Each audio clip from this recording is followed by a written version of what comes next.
LeBron finally gets his ring in 2012. He beats the Oklahoma City Thunder.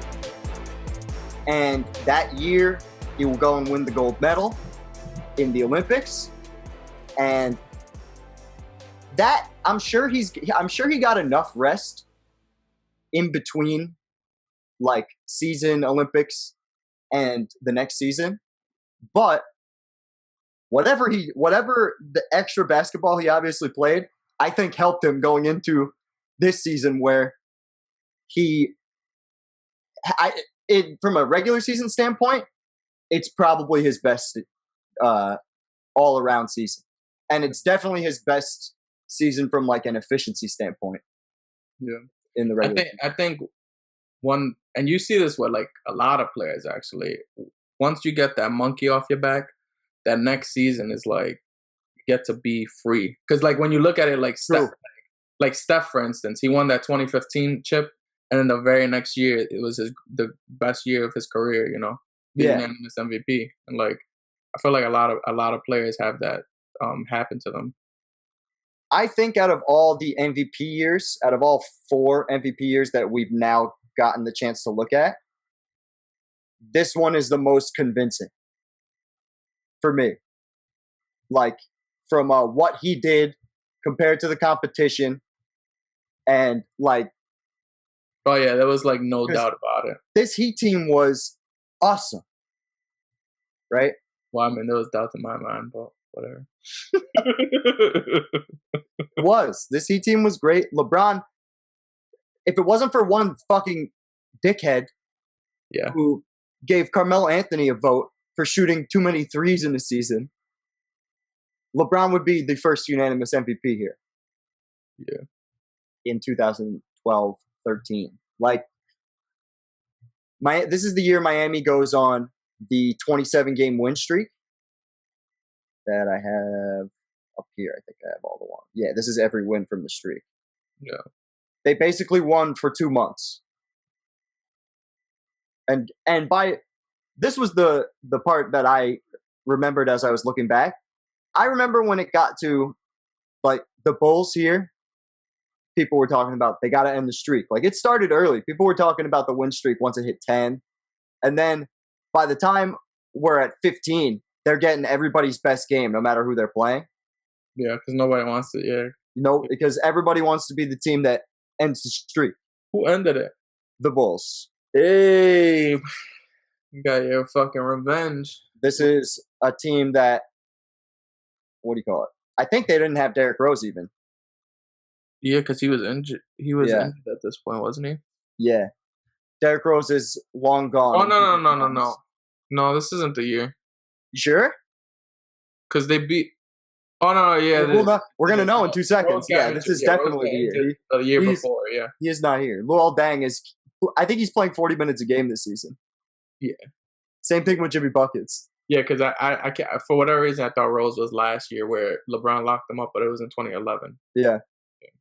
It happened during that first round. Was the first real big injury. Yeah. Versus Philadelphia. But the craziest thing about LeBron's season this year from a personal standpoint is this season he had 6 straight 30-point games shooting over 60% from the field. Okay. I was going to say, you need to give me more than just 6 straight 30-point games. I ain't about to say that was lit for any reason. But including this game against Charlotte where he went 13 of 14. I remembered him not missing. Yeah. But these are the 6 games. Maybe he missed like the first shot. Oh, wait, is it 7 games? Oh, no, because that next game that last game there, I got to change this. That last game he shot 58%. So it's not, it's not 60. It doesn't exactly stand up. Yeah. But this is a crazy run. So exactly 31 points a game, 7 rebounds, 6.5 assists, basically 2 steals. He's shooting 70, in total 70 on average. That's crazy. That's fucking wild. He's almost as good as my player.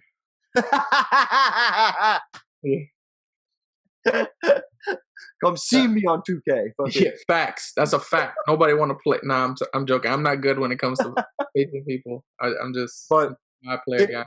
but between the 27 game win streak and how well LeBron played, there was no other option for MVP. Heat wins 66 games, Yeah, run true. away with the East. Based off the whatchamacallit, the rules of MVP, best team. But yeah, it makes sense. 66 games. What the fuck? Yeah, That's crazy. and But the only reason that season holds dearly to my heart, because that was when Kobe was just willing this bitch ass team to fucking get to the playoffs. Yeah, and he ruptured his fucking Achilles. Like, look, he got a good amount of votes considering he was in fifth. 8th Like, place. Yeah, he still got almost 200 points from MVP voters. Like, yeah. that this is his last great year, right, Kobe? Yeah. Yeah. Our fellow viewers, if you guys enjoy what you're hearing, please feel free to like, comment, and subscribe. And also check out Kobe's legacy breakdown where we talk about this from his perspective. But yeah. Well, you're gonna hear it no matter what, just because it just happens. Can't control it. But playoffs. Wait, last thing before we get to the playoffs. Yeah. The one thing, we're going to continue to see the deterioration of Dwayne Wade. Right? Wade, this season, 21 points a game, shooting 50%, which is good, right? And but 26% from three, what the fuck? Hey, welcome to the era, man. Well, it didn't matter. They are the NBA champions this year. So it clearly didn't mean shit. Other thing I wanted to point out, speaking of threes and three-point percentage, the 28% is not a good percentage for Chris Bosh. However, he is starting to shoot them now. And if you look at the totals, season by season, this is the season where it goes from like he's taking 10 to now I think he took like 100 this year. Yeah, 75. So, which is a triple basically where he was at. And then it'll pick up in LeBron's last year, which we'll get to. But I'm sorry, your math, man. What the fuck? What? Yeah, triple. It's double. Oh, my bad. I thought it said 25, not 30. If our viewers are mathematicians, they hate you. Yeah, whatever. Fucking. Because I am, and I'm just like, bro, why you can't just add it? Like, it's just easy. I thought it said 25. But I'm just fucking. Either way, but it's just Bosh is starting to stretch the floor out. That's why I brought that up. He's starting to stand outside and not be. Could we go back to Bosh? His like whole breakdown of his shots. Okay, shot distance. So from this season, he's shooting 400, but in that mid range. Yeah. For Chris Bosh. Yeah. And what was he shooting the year before? The year before, he was, let's see. Yeah, 300. So he significantly less. Yeah, he shot, what, like 120, 130 more shots? Yeah, so that's showing that he's definitely expanding his range. And which again, like I said, is allowing James specifically, because Wade is still doing it. Yeah. But it's not to the same extent that LeBron is just getting to the paint and dominating. And speaking of extending his range, could we look at LeBron's splits? Let's get that. So this is when he's becoming very like closer to that complete player that we see now. All right, so Lindsay, you made these beautiful charts, so break them down for our audience. Yes, I did. Okay. So I stole all of the data from Basketball Reference, and then I just kind of made it pretty myself. So you go year by year through his career, and so like these first years here in this like weird, ugly Cleveland color is the first Cleveland years. And then you have the Miami Heat years right here. Then back to Cleveland when they wore the black jerseys a lot, so that works. And then the 2 Laker years at the end in the purple. I didn't realize why it was so color coordinated. Now that makes me. It's just so Thank you can separate them easy in your brain instead of having to remember exactly which year he switched from which team. Yeah. And then it just, each chart goes by like a different distance they had. So anytime under the rim, and then there you go for 3 to 10 feet, 10 to 16 feet, 16 3 to under the 3-point line, and then beyond 3 is right there.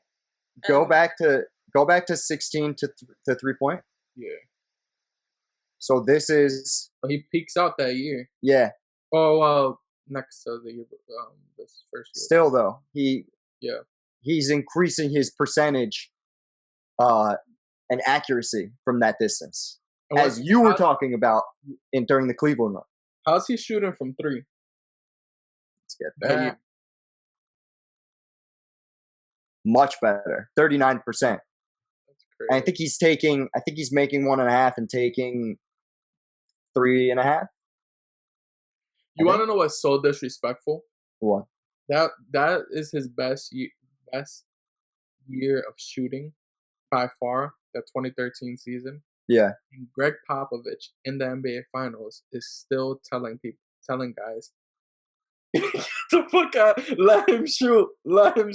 That's so crazy. Like to think about, but that just shows how much of a freight train he was to the basket. Yeah. Yeah, like under the basket, he's like 80%. Yeah, that's what I was about to bring up. Literally, I was about to say that. I was like, well, look, you're banking on. I'll take under 40 comparison to 76 or 75. Yeah. But like the whole thing is, especially 40% at that point, that's a great shooter at that point. You know what I mean? Maybe the volume's not there though. Like, but at this point, nobody's volume's there. Curry hasn't infected the league to that extent. Like 3-point shooters are specialists still. Yeah, and that's what I'm saying is, the volume not being there, like it makes it such a less dangerous shot. When the volume is there and you shoot in that, then it's like, what the fuck do you do? But at that point, it's like, I'm gonna let him do that. Like, I don't care if he's shooting 40%. He's not shooting enough of those shots to make me get scared. But I want him to shoot it, and I'm gonna bet, because if you're taking 3 threes a game, I'm not that scared. Like if you want to shoot 10 of those threes, I'm gonna bank that you're not gonna be shooting 40%. Yeah. Because going back to your Larry Bird argument from the past, like you said, the increased quantity, maybe the efficiency goes down. Yeah, I completely agree. That's something that I did talk about with Larry Bird, because I don't understand how you can tell me that guy's gonna just like make 40% if he takes 400. Like he wasn't even shooting 100. Yeah. But and if you guys want to hear that discussion, you can check in our Larry Bird Legacy breakdown. And also on Spotify. I was officially. Yeah, and on Spotify. We litty out here. Stop playing. But yeah, I was just about to get back. I was literally about to go into my Bird argument mode, but I was like, you know what? Let me just do a shameless plug instead. But we got to get through these playoffs. The Heat pretty much steamroll everybody to get to the Eastern Conference Finals. And this is when, like, the East was starting to be like, okay, well, not the Pacers though. Well, I said to get to the Eastern Conference Finals. We're gonna get there. Sorry, I missed that. So LeBron barely 36.8 minutes a game in a playoff series for LeBron means he didn't have to do too much at all. We've seen him average 45 per put series. it in perspective right now, I don't even think he has 36.8 minutes per game right now in the regular season, and it's his 18th season. So, as you can see, the second leading scorer on the team is a guy who's getting under 30 minutes, and Ray Allen. I didn't bring him up intentionally. We're gonna get to him in a little bit. Yeah. So does this hurt you still, or are you over it? We're gonna get to it in less than 5 minutes. Okay. I'm curious about this stuff. See, these are things that this is nice to have, like a Celtics fan's perspective versus a Lakers fan, because I didn't really think Ray Allen was that much of a bitch. Like, it wasn't like KD level bitch. I was just like, oh, that's kind of shaky, but I didn't care that much. But I'm sure a Celtic fan, that was probably hurting. Well, listen. All the anger. All right, I'm just gonna do it now. The shade. he was injured against Miami. He didn't play in Game 7, right? He doesn't play in Game 7 when the Heat get to the finals last year. And then he decides, you know what? I liked how they looked. Now that I didn't have to play, like, I like that. I could go over to LeBron. I could just stand in the corner. It's like what I'm doing in Boston, but, like, even easier. And I could sneak out another championship. These fucking guys are old. And you know what? Fuck telling them. I'm not even going to tell them. I'm just going to go. He was KD before KD. That's dead ass. Like, KD was like, you know what? Seeing what LeBron just did, I see how Ray Allen treated his people. You know what, man? These guys. Look at Ray Allen. Ray Allen. Look at what that career move did. Like, that's true. Ray Allen moved up, I think, because of those three. What he won. We're gonna talk about it in a second. We got to get to the Eastern Conference Finals, right? Oh, Miami Heat trounced the Bulls after they ended the undefeated streak. This is that. Remember when Nazir Muhammad pushed LeBron and LeBron fell 25 feet back? Oh yeah. That was the type of shit, and that's always like he hasn't really done it that much as like him getting a little older. Like he does it sometimes, but it's not as bad. But like that was one thing that I hated about LeBron. It's like flopping like was such a disgusting thing. Oh, in this era with Miami too. They made it worse. Like they were the illest floppers. So bad. It was like such a bad time in basketball. Yeah, where people were just flopping for like guys still do it now, but it's nowhere near as bad as this time of like basketball. And especially, it wasn't. Was it a finable offense at this point yet? What year did that happen? I think it was like probably starting to get coming towards like a little after this because they were just like, yo, we need to stop this shit because it was starting to really suck. Like the game was really starting to get fucking annoying. Like seeing that, like there's no way like a little bitch ass point guard is pushing LeBron 15 feet back. Like I could try my hardest and I guarantee LeBron won't even move like a step. I guarantee it. And these bitch ass point guards ain't stronger than me. I don't care. They faster than me for sure, but they ain't stronger than me. I'm fat, but I'm strong. So I'll tell you one thing. Fucking, I remember in college being posted up because I was always tall, so I was always down low no matter what, even though I'm Slender Man.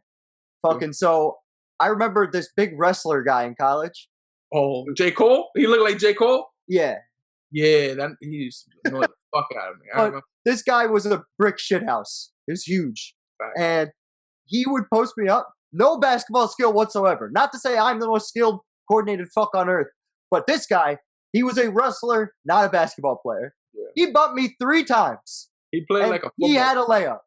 Yeah. He played like a football player for sure. Yeah. I used to hate when he guarded me. And it wasn't because he locked me up or anything. It was just always like he was fouling and he didn't know he was because he, you know, to him it wasn't like, he's like, yo, I'm barely even doing anything here. I'm like, sure, if this was a wrestling match, sure. But like this is basketball. This is a non-contact sport, boy.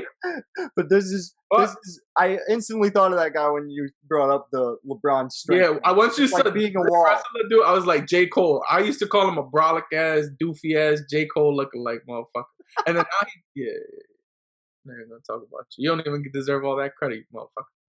So we get to the Eastern Conference Finals. Miami over Indiana. Paul George, this is his first All-Star year. I thought it was the year before. This is his first All-Star campaign. He only averages 17 points a game for the regular season, is able to get it up to 19, but has a few of these games where he duels with LeBron. Even though, as you can see, in this series, I swear to God, I thought he was averaging like 25. Like the way he was playing, bro, yo, you ain't playoff shit, boy. Like, yo. But he had like I was rooting for his ass. I'm not gonna lie. The reason you thought that is because he dueled with LeBron on several occasions. 27 points here to LeBron's 30 exactly. I thought he had potential to like be like a young Kobe like player. Like that like this series made me feel like that because honestly I didn't think the Pacers should have been like a tough opponent for them, and them going to 7 with them kind of made me. Well, this was the best Pacer team. This was their best team that they put on the floor. This was Larry Bird, General Manager of the Year. or Executive of the Year, to become the only player to have all those awards: MVP, Coach of the Year, and Executive of the Year. If y'all don't know, Larry Bird was litty, boy. But he was like the Lance Stevenson whisperer. Do you remember when Lance Stevenson would lose his mind? He would go sit next to Larry Bird, who was in the stands. I never noticed that. Did they face them again in the 2014? Yeah, they played them over and over again. Oh, okay. This is why the Pacers were their biggest rivals of this era. Yeah, that's how you know he was facing pure ass on his way to the finals. Like, this team would not be a top team in any era. Any other era would not be. Like, if you go 10 years back for the last every era, like they wouldn't even make the conference finals. The most fascinating component of that Pacer team has to be Roy Hibbert. This is a guy who played well enough, consistently enough, for enough years to be given a max contract, averaging 12 points and 8 rebounds at his absolute peak. Let's say 13. I'll be generous. It's not generous. It's just what. Yeah, it's math. It's not generous. Like, I was gonna just let it slide this time. I was like, I'm not. Like, I feel like an asshole constantly telling him this, but I'm just like. Then when you have to go like the next level is like, and I'm gonna be generous. Like, no, like that's not what you're doing. It's just what it is. But 13-9 got him what? A shit ton of money. That's crazy. We gotta see his salaries down here. Look, huge dollars. Oh man! And this is before the big cap spike. Oh. Yo, he retired in 2017. So this is why I bring this up. He was in and dominant in the league, and then done because the league changed. Because the basic concept of we're gonna pull this motherfucker out of the paint, and we're gonna drive by him, and if he tries to slide inside, we're throwing it to his guy who can shoot now. If I'm him, I'm not even mad at it, to be honest. Like. Look at he made generational wealth off of being like a mediocre ass center. Yeah, but well, from that perspective, sure. But if he's any kind of a competitor, well, he's not. I mean, you have he's a puss. Fuck out of here. Oh man. No, he's a puss for sure. Yeah, Roy Hibbert is soft. There's no getting around that, unfortunately for him. But I just wanted to bring him up because again, not many times we're going to talk about guys like that, and they're critical pieces throughout this part of history. Yeah, unless you guys want to see a Roy Hibbert legacy breakdown, just comment below. I mean, if you want to see a Roy Hibbert legacy breakdown, what you can do is you can take that thought and just don't say anything because it's not going to happen. Come on, we got to at least give him some type of like. First of all, if you're still thinking about Roy Hibbert in 2021, I don't know. What if we got Roy Hibbert fans? Like, we could have guys that just. Do I want you as a fan if you're still into Roy Hibbert? So I want you as a fan, guys. I want all of you guys as a fan. I want your friends as a fan. You know who I'm still a fan of? I don't even know that much as a fan, huh? You know who I'm still a fan of that's relevant to this season? Blake Griffin. Birdman. Duh. Birdman. Oh, yeah. Birdman. We forgot to talk about the biggest shit of them all. Isn't this the season where they do the I know what you're talking about. The Harlem Shake. Do the Harlem Shake. Yes. Yes, it is. You're just doing Thanks the bird. for that, Dario. Yeah. I got you. I know what fans want to hear. Y'all, in real New York talk, y'all don't even know what the fuck the Harlem Shake is. Like, y'all think it's this bullshit. This shit is so funny. You're right. Is this why me doing this made you think of the Harlem Shake video? Yeah, for sure. This bitch ass comes up. I used to hate him. My favorite. Viral. You want to know why I used to hate him so much? He used to dead ass own Lamar Odom. Like, really? Yes, because I watched the Laker games all the time. When he was in the Nuggets, when he was in the Heat, when he was in wherever the fuck he was at, He literally, LeBron, ugly ass little doofy ass motherfucker. But he freaking blocked every time he guarded Lamar Odom. He blocked him. I swear, like there would be, like look at him versus the Lakers. I swear to God, he averages at least 2 or 3 blocks a game. No doubt about it. But Miami is able to best Indiana in 7, right? They pretty much dominate them. 76-99 is domination. Oh, okay. I was gonna say. I mean, when you go 7 games, it's not domination at all. But 16-33 in the second quarter. They won every quarter but the first. They won it pretty quickly. Like it was just like it's over. All right. We had fun with you guys. LeBron 32, right? What did Wade average for the series? Good question. I want to say less than 20, but I'm not positive. Yeah, 15. Damn. So you can see it. This is the point. When the going got tough at this point and it was hard playoff minutes, Wade couldn't deliver like he used to because of the damage that had been done to his legs. Yeah. And I'm sure right at this point, this is probably when LeBron's looking at it like, my second best player is giving me 15 minutes. This is like Cleveland vibes. Yeah. So might as well go back to Cleveland.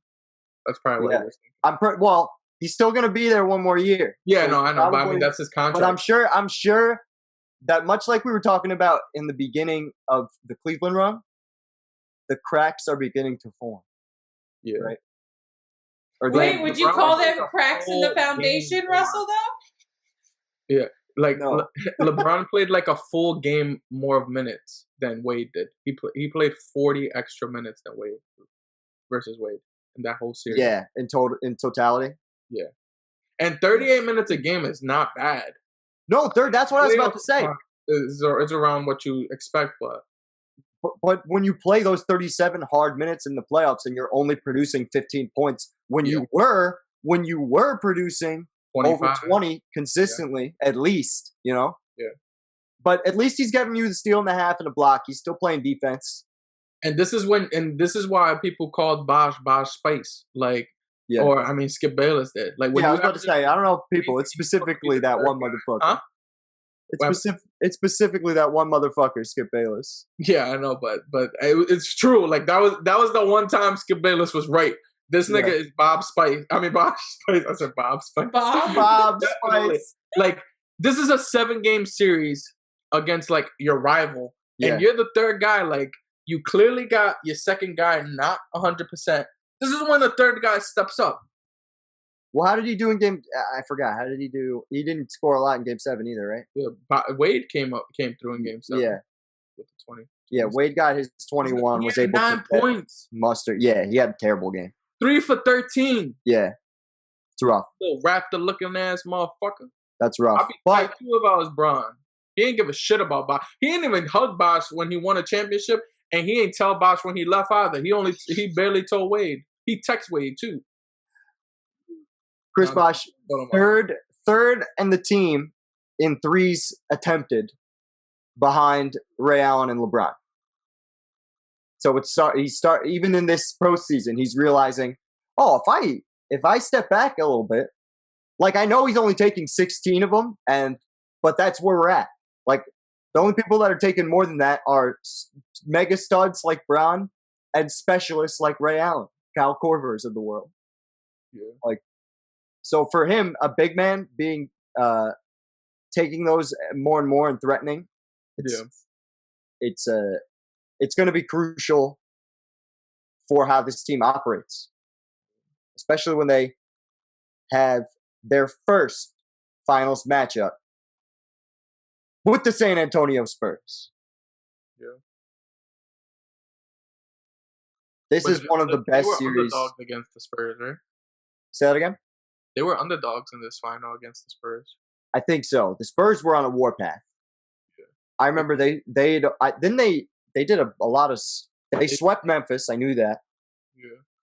They beat Golden State in 6. That's the Curry coming out party. What? They swept? I didn't even remember Memphis being in the freaking conference final. Who was on that team? The Grindhouse. This is the Grindhouse team. Gasol they went to the conference and Randolph, final? Right? Gasol, Zebo. And Conley. I do not remember that series at all. I must have been like, yo, I'm not watching this. Like, I I just want to be positive. Like, I must have not watched that because I do not remember them in the conference finals. I usually I was like nitty gritty into basketball like this. I must have just been like, I don't even want to watch this series. But no, they swept Memphis. I mean, that makes they sense. like put Memphis away. What did Memphis seed? Like, where did they were the 5 seed. I just remember they punked Blake Griffin. Yeah, I remember hating Blake Griffin in the first round. They bully your team, Lindsay, didn't they? Yeah, they did. I remember Zach Randolph used to wild the fuck out. That's the only thing that I cared. Like, I don't fuck with them. But Spurs were awesome. Parker was playing great.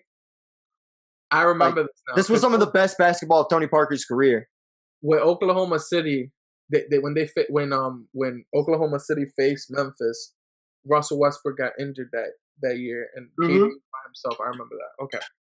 Now I remember. Because I'm like, there's no way Memphis just made it to that, and that makes way more sense. OKC was healthy, they would have fucked them up. That's a fact. And then we would have got rematches. Maybe LeBron would have won an easier chip, too, because maybe OKC beats the Spurs for them. And also, I always remember this. Look at fucking T-Mac trying to sneak his way on a championship team. Get the fuck out of here, T-Mac.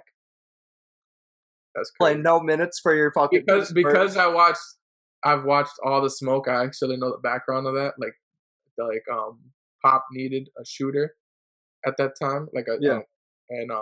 He originally had Steven Jackson and cut him for T-Mac. So you don't be shitting on T-Mac for no reason, boy. Why? He really did so much. Fucking, he joined them with like 2 weeks to go in the regular season, I'm pretty sure. Yeah. He just sat on the bench for the playoff run. Yeah. But this is the last great, truly great Tim Duncan series. He was obviously good for them in the next year, but that team, as we'll get into, is way more about ball movement. This is like Parker's nasty. He hits that game winner in game 1, right? Off the backboard after dribbling all over the place. Yeah. And then what do you call it? They were up, the Spurs were up 3-2 or 3-1? 3-2. 3-2. And that brings us to game 6, right? Yeah, at this point LeBron wasn't into turning 3-1s to 4-3s yet. Where does this rank on best series you've ever seen, by the way? Like, what that mean? Say it again? Where does this rank in best series? Yeah.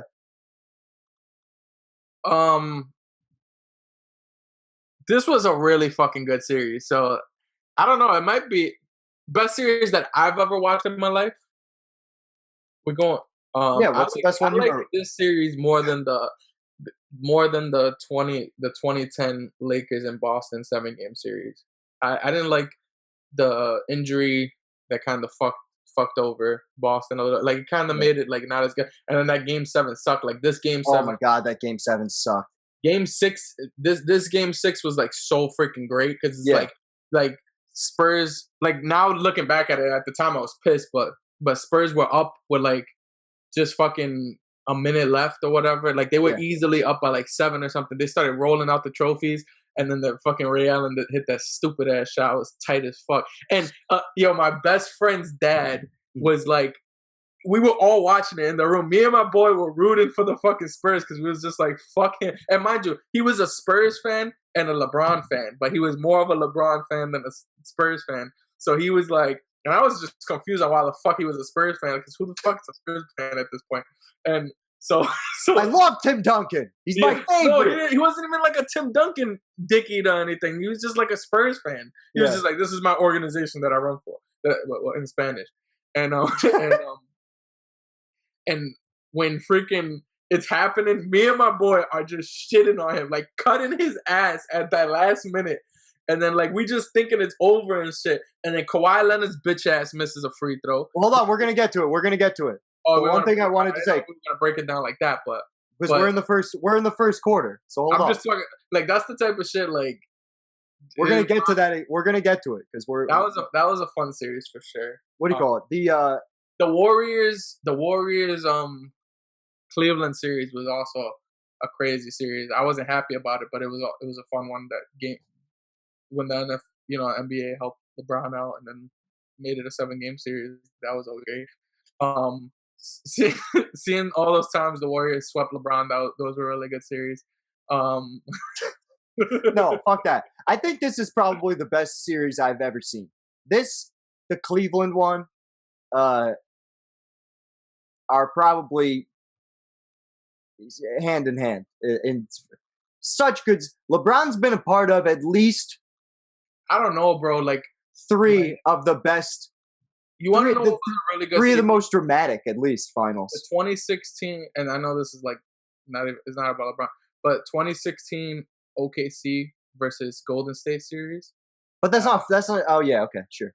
Yeah. I mean, I was thinking. I didn't say finals. I didn't say specifically finals. If we're talking about finals, just finals alone, I like the Golden State one more.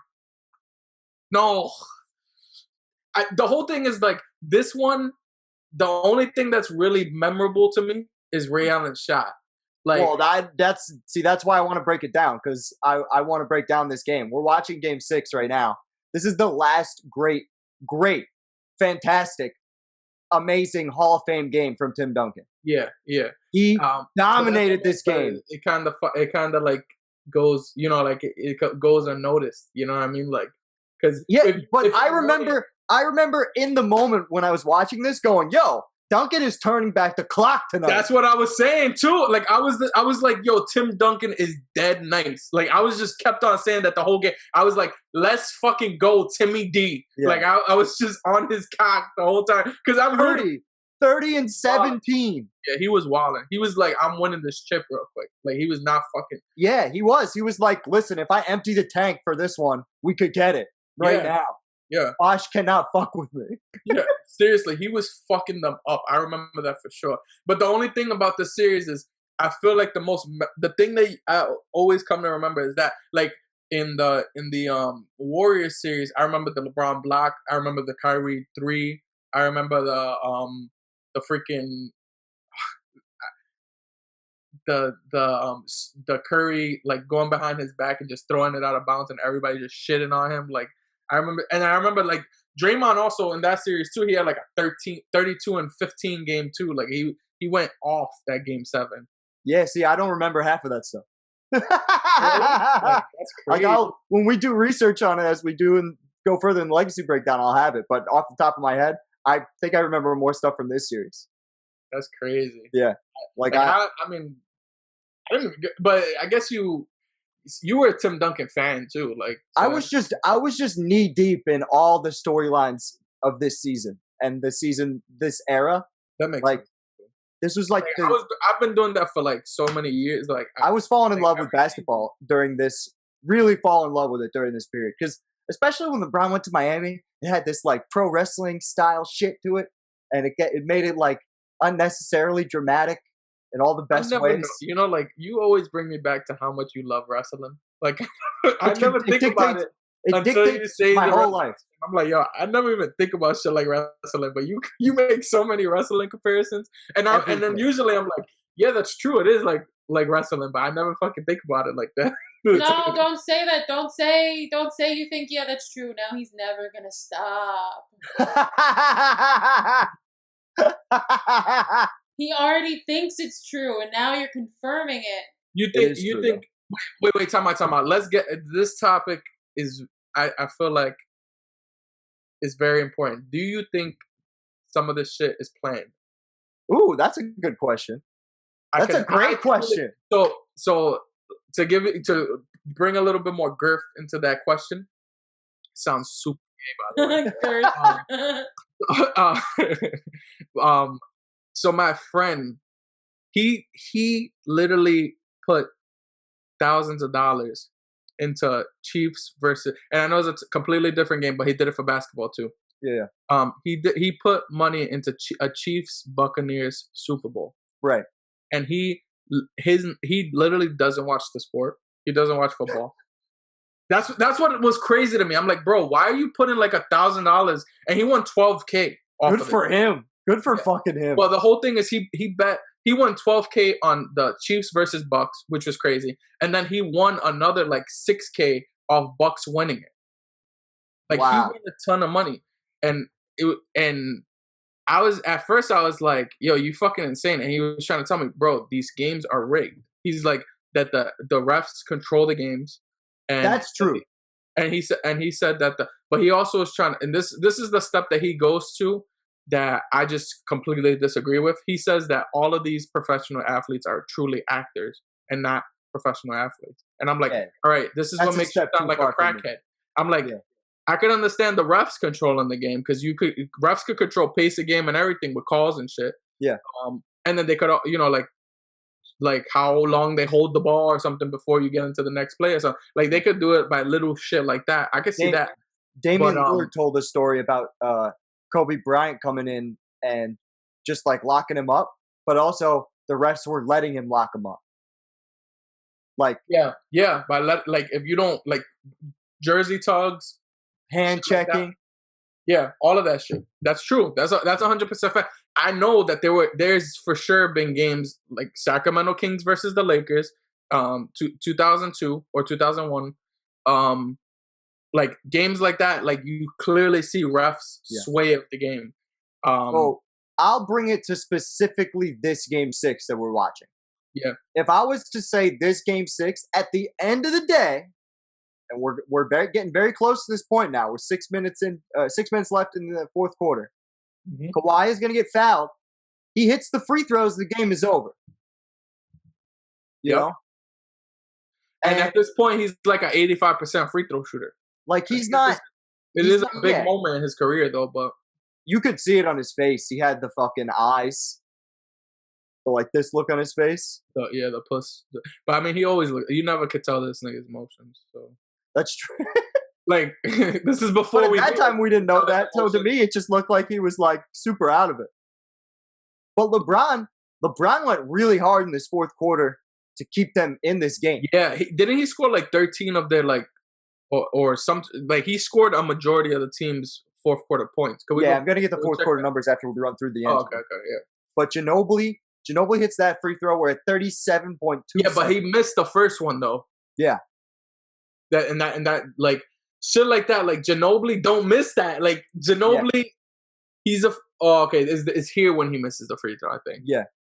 But Ginobili doesn't miss free throws. Like that's not something he does. Like he's a clutch player. He's always been like, I think is it in this same series? Yeah, in this same year is when he hits that clutch ass 3 against Golden State. Yep. This is Curry's breakout year, and then Ginobili hits that 3 in overtime to win the game. Yep. And so here we go. We're getting exactly to this point. Like, if the game is rigged, Kawhi they don't even get a chance to get the lead here. Yeah. Like, I just don't, you know what I mean? The whole thing is when my friend have to foul, and he has to make the shots. But if they're truly wrestling if they're truly like, maybe it's not like exact play by play like wrestling is. Yeah. But if they truly are like, all right, if you get into this situation, try to miss this, try to do this, you know what I mean? Like you can do shit like that. Like, leave this guy open for 3. Like let Ray Allen get this rebound. Like get Tim right now. Tim Duncan is not in the game for whatever the fuck reason. Greg Popovich. This is like a really weird highlight. I really want to get the like a full like when you think about, and I'm not trying to be a conspiracy theorist, even though this is conspiracy theory 101. You freaking you look at it and it's like, why is Tim Duncan not in this game at this point? You need to get a rebound. He's not a free throw liability. He's having the best game of the season of his whole season. Yes, and the best game he's had in years. Facts. Like that's the part that doesn't make sense. Already. Like you telling me he wouldn't have got if Tim Duncan was? I mean, they do have a small ball lineup though. But you're saying the Heat, right? Yeah. Yeah, but Bosh is still on the floor. Like he's a capable rebounder. Yeah, but he could pull. But he could pull Tim Duncan out. Like that's probably what they're thinking. Like in 2020, I think they leave Duncan in as the 5 to guard Bosh, right? Yeah. And they do exactly what they did in the same way. Yeah. I just think that this whole small ball shit, which we haven't really discussed, there are teams that utilize small ball, but there's very few teams at this point of history that are using small ball and bringing elite defense. Yo, look at how confident LeBron looked in that shot, though. Yeah, he was ready for that to be his Jordan game championship number 6 moment. And he straight up missed that shit. Crazy. But Bosh with the rebound, right? Now, Ray Allen's savvy ass. LeBron's still calling for it. Knows he's wide open. They left it, right? Because they're just going to get the rebound. There's 8 seconds left. They could win the championship. The trophy is somewhere over here behind these people. Yeah. The trophy is ready to being ready to be rolled out.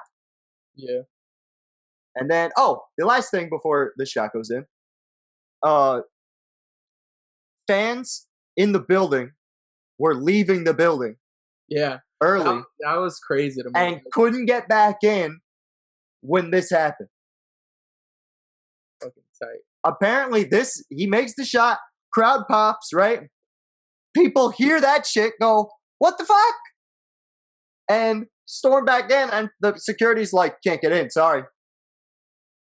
You left. That's what they should have done. Fuck them. Little bitch ass fucking you fair weather fans ass motherfuckers. Hey, it's a fair weather city. Fact. They were like, yo, let me go catch the fucking the freaking beach right now. Let me go for a swim. Yeah, facts. Fucking Surfer dude. But that's the best shot I've ever seen in live, at least. From a dinosaur to a frog. To a frog. That's hilarious. But yeah, I agree. I think that's got to be the best shot I've ever seen. I think that has to be. It was wild. The greatest shot I've ever seen live for sure. That's the biggest shot ever. The only other shot that's comparable to it to me is the MJ shot. Yeah, because of the finality of it. You know what I mean? Like Kyrie's got a shot like that too. Yeah, of course. Yeah, that didn't happen. Those are the 3 biggest shots in probably NBA history. But do you hold it against LeBron that Ray Allen made that shot and he didn't? No, I don't. I hold it against LeBron Kyrie's shot more than Ray Allen. Because let me tell you something. At the time, the Skip Baylesses of the world were definitely bringing up that Ray Allen had to hit the shot because LeBron. I mean, Skip Bayless literally since that day says Ray Allen saved his legacy. Yeah. When in reality, like Ray Allen just did what the fuck a teammate is supposed to do. Last time I checked, Robert Horry fucking hit a game-winning shot against Sacramento to fucking help Kobe and Shaq get to the finals, right? And then I think, and last time I checked, Michael Jordan had Steve Kerr and John Paxson hit shots to win series. Yes, sir. I'm not holding him again. The reason I hold Kyrie's shot a little bit more against him, and we'll get into it once we get to that point, but he's saying you do it. And that's the part that makes it different to me. Like, and you didn't have that much choices. Like, this is you have to scramble. It's a scramble. Everybody's figuring out. His teammate made a shot. But why are you supposed to be the best player on your team and you're supposed to be this closer and whatever, and you have this other guy taking over? Like, to me, like, Kobe never had that. Michael never had that. Yeah. And I'm only comparing them to them because they're guards, like more guard level players, and like Magic did. Here's the question, though. I have a question. Would Kyrie have had the ball if they needed a 3, or was it because they needed a 3 and he gave it to him? But we'll get into it when we get to it. LeBron is a better 3-point shooter than Kyrie. No, but we'll talk about it. We'll talk about it when we get to it. We're going to do the whole fucking year. By the time we're done with this. We're getting distracted. These are LeBron's fourth quarter numbers from this game, right? Just from the fourth quarter. Yeah. He carried them. And this is why I don't blame. This is why I can't get mad at him. Like, Bruh, you scored 16. How many full points did they score? I think it was like 20. Like they scored Yeah, 16 of their in the of fourth, their of their 20. 30 in the fourth. Oh, sorry, 30. Yeah. So he scored over half the team's point. They were down by 10. They were down by 10 going into that quarter. Yeah. And he missed the go ahead. I mean the tying three. Like you can't get mad at him for it. Like At least he took it. If yeah, we're gonna exactly. Get mad at him for about it. yeah. I'm not mad at him. Like against Dallas, you could bitch. He didn't want to take the shot. He took the shot. I'm taking the good with the bad at that point. Like, yeah, I agree. My best player took that shot. He missed it, whatever, and we still ended up winning this game somehow. What I love about this is the part that kind of like at the time I wasn't giving him respect because I was a straight up hater, but now I could look at it and say, all right, this happened, and then the very next game he said, "I'm gonna fuck you guys up." Then and we're gonna get to that. Duncan, maybe he was taken out of the game because look at his production in that last fourth quarter. 0 for 4. Was only able to get 2 rebounds, had a foul. Maybe Pop looked at him and was like, he's tired. Yes, yeah. But still, like, at that point, you trust your stars you trust your stars when the going gets tough. Yeah. Because Tony Parker missed I think that they were so shocked by that, the Spurs were, that oh yeah.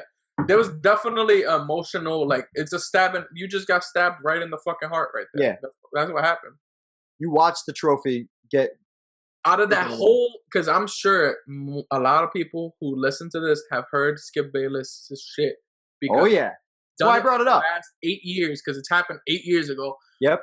But the only thing that he has right about that whole shit is the Spurs were like punched right in the mouth or punched right in the gut or stabbed in the heart, whatever the hell whatever analogy he uses there is 100% true. Because when you have something like literally your best player had his best game of the whole season. Yep. You had like he went into freaking superstar Tim You're Duncan. Hall of Famer. You're bona fide Hall of Famer. The reason you are the team you're at. This is literally you giving them your biggest punch. Yeah. And they straight up took that shit. You had it. Your guys missed free throws, and then we said, fuck you, bang. And Ray Allen hits literally at this point, arguably the greatest shot in NBA history. And then you then have to go against because then LeBron scored most of the overtime points, right? It was pretty evenly distributed. Ray Allen had 4, LeBron had 2, I think Wade had a point. But it was just pretty much like that he had momentum at that point and it's over. Yeah, exactly. But I'm not giving them any type of excuse for the next game, though. Like, to me, like, I don't give a fuck what happened that game. Figure something out. We in game 7 now. Like, you can't just still be emotionally a puss. No, but I will say,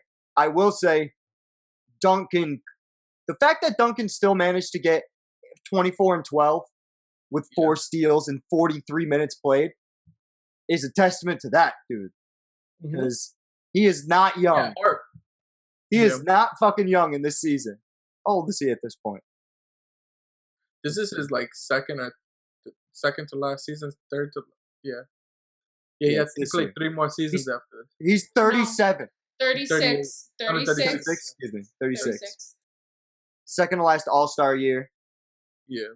He's like, but he put them. Yo, you think he's going to the Hall of Fame this year? Oh, you think positive? Oh my God, Tim Duncan could have his own wing. Him and Kobe could be like a wing to themselves, just like this was the 2000s. Yeah, facts. Like we own this whole level. Yeah, between Kobe, Shaq, and Tim Duncan, you could get the majority of that decade. Yeah, between Kobe and Tim Duncan alone, they won like 90% of the championships. True. LeBron, 37 big ones in Game 7. Yeah. This Wade's is why able to pick it up. This is the Shane Battier game. 6 of 8 from 3 for Shane Battier. They need all of that. They needed all of that too because they only won by like 7 points, some shit like that. Like, it wasn't like they blew them out. Well, that's why I said I don't necessarily look at the Spurs and say, like, look, Danny Green, 1 for 12. That sucks. Tony Parker 3 for 12. That sucks. But like I said, like I think to say that the Spurs were that like demoralized is just unfair because I don't think that everyone on their team felt that way. You still got 19 and 16 from Kawhi. To me, this definitely goes up there, and I would argue this against the Warriors championship, only because I truly do feel like LeBron had an extremely tough opponent. Yep. He didn't have as much help as people make it seem like, because you had like a diminished Dwayne Wade, you had a shitty Chris Bosh, and then you needed your teammates for help, sure, but you had to go against one of the greatest teams ever. Yeah. And you didn't. I know this sounds like super shade, and I agree, but I don't care.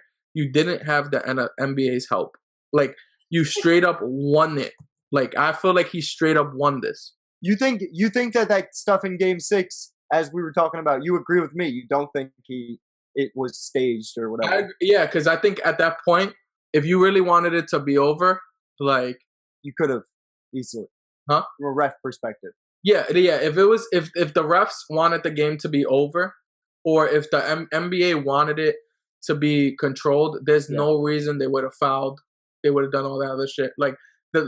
I feel like they wouldn't have made the game. I mean, I guess it could be epic, but you also need a Ray Allen crazy ass shot, to like get it to that point. It's just way too staged to make it happen. The only game, besides the ones that have been criticized, like the King series, which we broke down on Kobe's Legacy Breakdown. Yeah. And those Warriors. And the six, but no, the only game I can say with my own eyes that I was like, that was shady from a referee standpoint was Game 7, Miami versus Boston, the season before this one, when the Celtics had them beat. Yeah, beat. The only I didn't beat. I can't, Dario. I can't. Beat. I can't remember. Prakash was getting traded. Yeah, I can't. All right, listen. Wait, time out. No chance to be the goal for LeBron. Look, I'm gonna be. I love my friend Russell, right? So I'm gonna go with him on this because he was watching it probably much harder than I was. I mean, I was a true LeBron hater, so I watched all of his games. Yeah. But I don't remember it, and I'm sure that at that time I probably felt like he was getting cock eaten, right, or whatever. But from a hater's perspective and from a Celtics fan perspective, I feel like we might be a little biased there.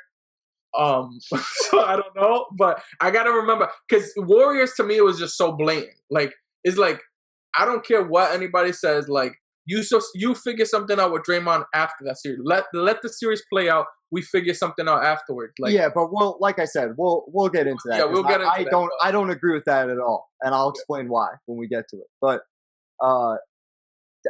this championship should be looked at from LeBron's legacy perspective as more impressive than it ultimately is.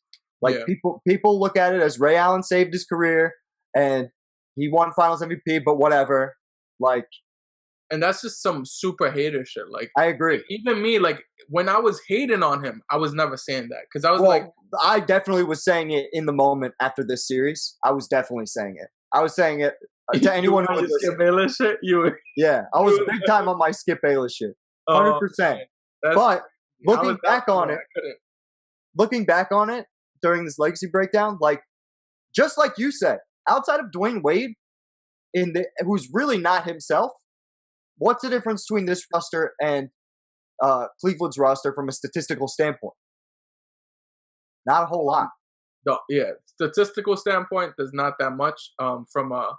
From a talent standpoint. Well, from coaching, I'd say the coaching is way better. They're way more prepared from a coaching standpoint. And a lot of people didn't really give Eric Spoelstra that credit at that time. Very true.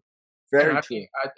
Maybe he didn't really deserve it at that time, but definitely he's proven now that he's a good coach. So yeah, that he was worthy of being a champion too. Yeah, for sure.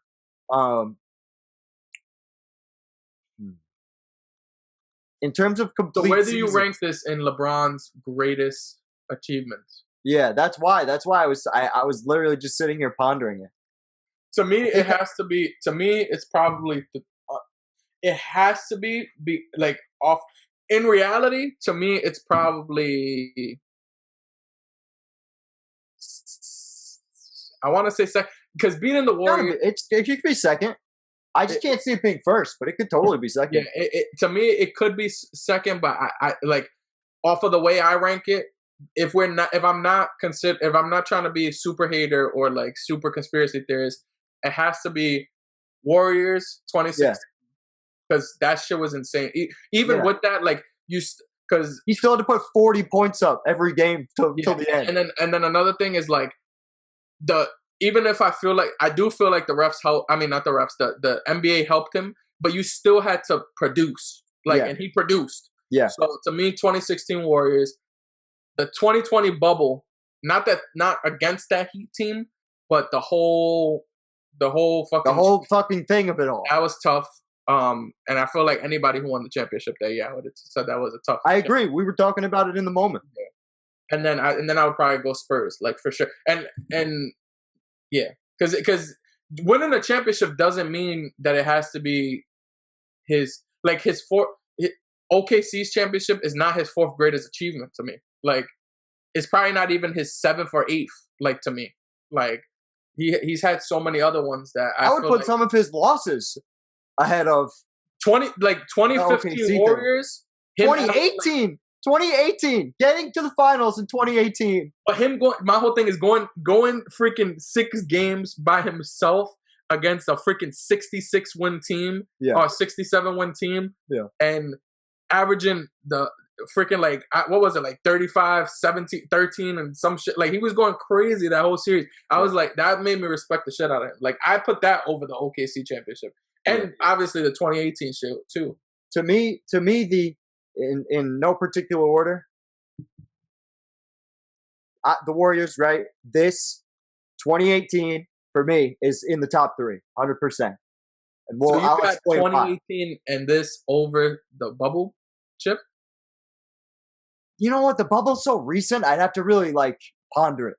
I'd have to really the whole thing is that whole process, from a human perspective, because a lot of people want to just talk about basketball, human perspective. That shit is hard. But that's also why it's hard to quantify. To live in the COVID-19, they had to be quarantined away from their family for months. But on the other side of the coin, they also didn't have any fans in the stands and didn't have to worry about that kind of pressure, which does make a difference. But I'm just saying. I just have to think about it. There's no crazy travel. There's not all that noise. There's other factors that take things away. The perspective is you got everybody on there. You had players who were nowhere near as good as they should have been. Yeah. Play out of their fucking mind. Yeah. I.e. fucking Murray. Murray played like he was a fucking superstar. We called that shit before the playoffs happened. Before the bubble even happened. One day we were like, "Is this a hot streak or not?" And we were both like, "Hot streak. This is not fucking what he would be." Hell no. But this has got to be one of LeBron's 3 all-time feats. I'm cool with that.